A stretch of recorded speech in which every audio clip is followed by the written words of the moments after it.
This is Townsquare Sunday on 1420 WBSM, the place where people come together to talk about the good things happening in and around New Bedford. Come together right now. Oh. And now, the moderator of Townsquare Sunday, Jim Phillips. Good morning, Townsquare Sunday, a program that highlights people and organizations that are working to improve the quality of life here in the South Coast. I'm Jim Phillips, your host. There's an upcoming event in New Bedford in March that's sure to have people talking. That's the New Bedford Polar Plunge, taking place March 23rd at East Beach in the South End. The event will benefit Special Olympics Massachusetts. And here to talk more about the Polar Plunge is one of the organizers, Sergeant Josh Fernandez. Welcome, Josh. Thank you, Jim. Good to see you again. So, first off, just to get some of the preliminaries out of the way, how long have you been a police officer? Tell us about that. This is going to be my 17th year as a police officer. Mm-hmm. And so where did the idea for the Polar Plunge come from? Well, it's an event that raises money. So it's a fundraising event, raises money for Special Olympics, and Polar Plunges have been going around the state for years. Sure. They've been happening for years, and when I first got involved with Special Olympics, I was traveling all the way to Nantasket Beach in Hull to attend the Polar Plunge, and I just had an idea, why not try to bring one to the South Coast? And so you've done that. This is the third annual Polar Plunge. Yes. In New Bedford that the police union is sponsoring. The New Bedford Police Union. Correct. Is sponsoring. There's also a torch run. What is that? The law enforcement torch run, which began back in 1981 in Wichita, Kansas, it was an idea by a retired police chief out there to have law enforcement officials be basically the carriers of the flame to give to give to the public the idea and just the information of raising awareness for Special Olympians and raising monies. It can still be pretty cold in March, Josh. Yes. Well, we're aware of that. And a lot of people think that the end of the March basically signifies spring, but the water's still very cold. Oh. And, we feel that it's the best time of year to hop in the water down here. So did Special Olympics approach you guys, or did you approach them? How did it all come together? No, I approached them. It was actually at a conference, the Massachusetts Police Association conference in Plymouth. I spoke with a couple of individuals that were with the program, with the law enforcement torch run program. Actually, one of them is a police officer out in Attleboro, Christine Crossman, and she gave me the information to get involved. And, Jim, I was just at that time in my life, I just wanted to do something extra for the community. Now, there's probably a little more to that story than you just divulged, so we're going to talk about that a little bit. But, look, it was a difficult time. You were wounded in a case. Yeah, in December 2006, I was wounded in a shooting, and it was hard because you have a lot of emotions, a lot of thoughts that go through your head, and I returned back to work, but I still felt like I didn't fulfill my commitment to the community, and I want to get involved in various organizations, or at least like to give back somehow, and with bringing the festival back to the city, and along with bringing the Polar Plunge to the South End of New Bedford, there's still more to do, but that's a start. Certainly is. We're talking about the New Bedford, the Whaling City Festival. Is that right? Correct. Is it under that name now? It's a different name now. Well, the Whaling City Festival was a focal point for years. It was such a great event, and unfortunately they stopped, and we had the New Bedford Police Union Festival. That's what it was called for a while, and I reached out to the committee members, and the Whaling City Festival name was still available. So I just want to bring it back. It's not what it was years ago, but 1 year at a time. Hopefully, we get better and better. Yeah, it's those things do take time to grow and to get people used to some new things you want to do, and perhaps you can bring back some of the things that were successful in the past. So yes. Good luck with that. Thank you.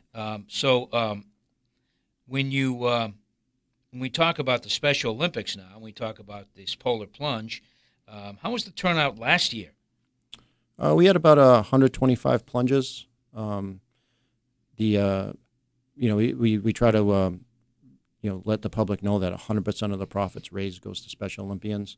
goes to fund their programs, various sports programs throughout the year, and that's what we're doing it for. But we had roughly 125. I'd love to see more. The more it grows, the bigger we can make it. So. And the bigger the gift to Special Olympics of Massachusetts. Correct. Listen, Special Olympics has grown. It's a wonderful event. It had some wonderful sponsors over the years. Eunice Shriver, all of those folks who really thought to, make it a very special organization. And the police are certainly chipping in now, helping to make that organization grow. It's not just an event anymore for just folks with disabilities. There are unified teams now. Correct. There are teams of disabled folks and non-disabled folks, and that is the message. I think if anyone has someone with a disability in their family, you want to see them be with folks, all folks, non-disabled, folks who, and that's one of the things that Special Olympics is now doing. In addition to the traditional Special Olympics competition, so it's a wonderful event, and this Polar Plunge. You want to make it bigger? That's great. How can people sign up? That's a very important. Well, people can sign up through online. They can visit the Special Olympics website and then scroll down to the Polar Plunge option, and they can specifically hit the New Bedford Polar Plunge tab. They don't even have to raise money to plunge. They can just come down, enjoy the event, plunge. If they want to raise money, they're more than welcome to.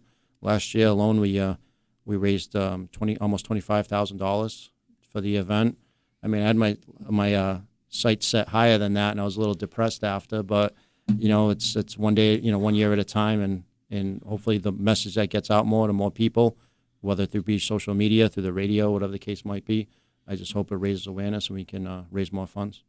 Well, and that's it. You can also just make a donation, too. You don't have to correct stick your toes in the water. You can just make a donation. If they want to make a donation to a family member, a friend, or a group, they can look on the page itself, and all the teams are listed. So if they know somebody on a specific team that's already signed up or made a team, they can make a donation that way as well.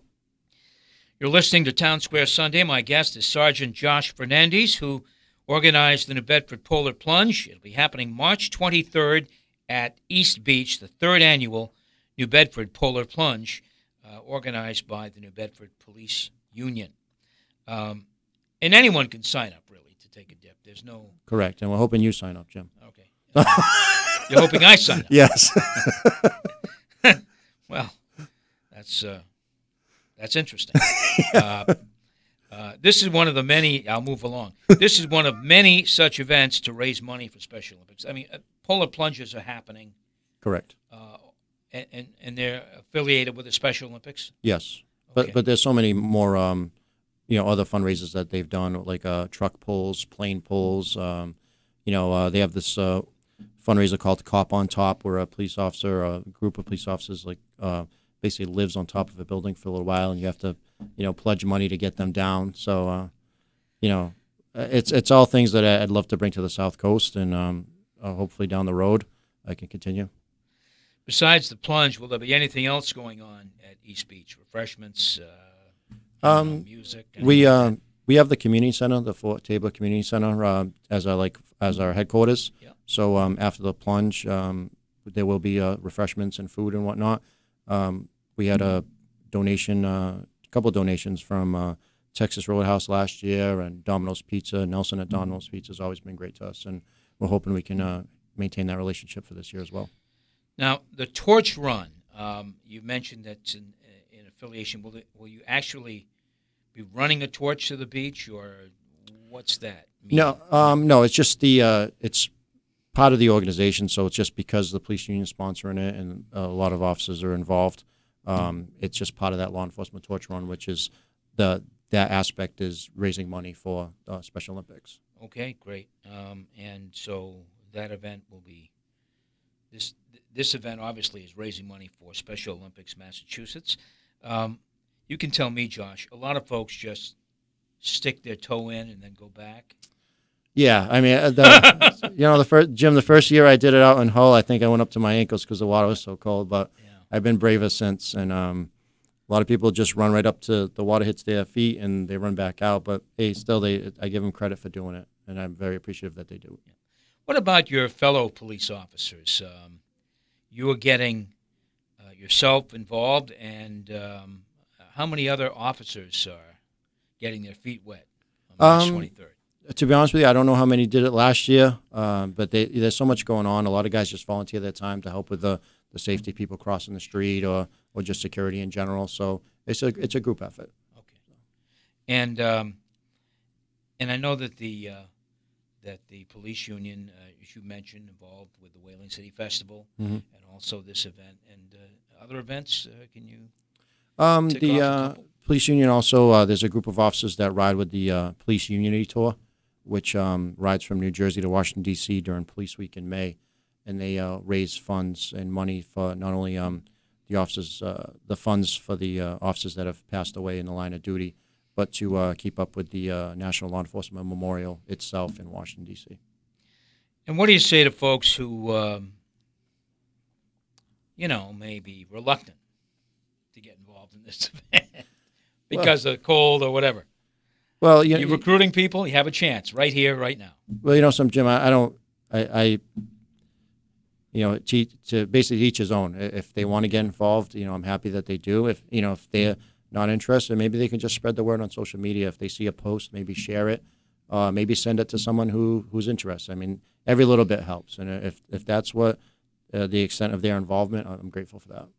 What has this whole thing given you, do you think? Personally? Jim, to get personal on that, I don't ask for I don't ask for thanks. I don't want thanks. You probably ask the people that are there. We set up for the polar plunge, and besides on the megaphone, I yell 1, 2, 3, jump in, and but other than that, I like to be behind the scenes. I don't do it for me, like personally. I do it for like the sense that I'm helping as many people as possible. So. And it's that you are, and you're helping folks who, frankly, with Special Olympics, who may not get to enjoy all the things in life that all of us do. And so that is commendable and really noteworthy. Okay, one more time. How can people sign up? Where can they go to get involved with this? If they go onto the website, on the specialolympics.org, they can scroll down and go to the Polar Plunge, specifically the Bedford Polar Plunge, sign up for the event, or they can just donate to a team, to an individual, or just by going on Facebook as well. They can go under the New Bedford Police Union Facebook page. The sign up is on there. They can click on that and go through there. All right. Was there a pretty good crowd there last year? Yeah, there was. There was a good crowd, including there's people that go to watch individuals jump in the water, and then there's other ones that are like my daughter's we call her the chicken because she stands there with the towels waiting for us to get out. But I give her credit that she's still out there in the cold. Yeah, somebody has to do that. Yes. Somebody has to do that, Josh. Hand out the towels so people come back in. So anyone can sign up. You've heard how to sign up. It's 125 people or so last year took the plunge, and organizer Josh Fernandez is hoping to get a bigger crowd there this year at East Beach, March 23rd. What time? If they can get there for 10 a.m., the plunge will be at 11. Wow, an hour in the cold. Well, I don't know. It should be all right, Jim. The sun will be out, hopefully. Yeah, at least that. At least we have the sun out there. My guest has been Sergeant Josh Fernandez. He's organizing the New Bedford Polar Plunge, taking place March 23rd at East Beach in New Bedford. They step off into the water at 11. I'd like you to be there at 10 to register, check in, yes, all of that. And it will benefit Special Olympics of Massachusetts. Last year they raised $25,000. You'd love to see it 35, wouldn't you? You'd love to see it 50, I suppose. Jim, I'd love to see it double. And again, it's... Of course, with the help of, I got to thank the City New Bedford Parks Board. They've been a great help. There'll be free parking in the parking lots. the use of the community center. So I got to give credit to them for helping this event as well. Great. What's happening at the community center now? That's where our headquarters is for registration, and that's where we'll have refreshments afterward once the plungers come out and try to warm up. So. All right. Very good. My guest has been Sergeant Josh Fernandez. Good luck, Josh. Thank you, Jim. Townsquare Sunday wishes you good luck, and you never know who may show up. Yeah, you just never know. I'll be looking for you, Jim. Okay. Great. Townsquare Sunday continues in just a moment.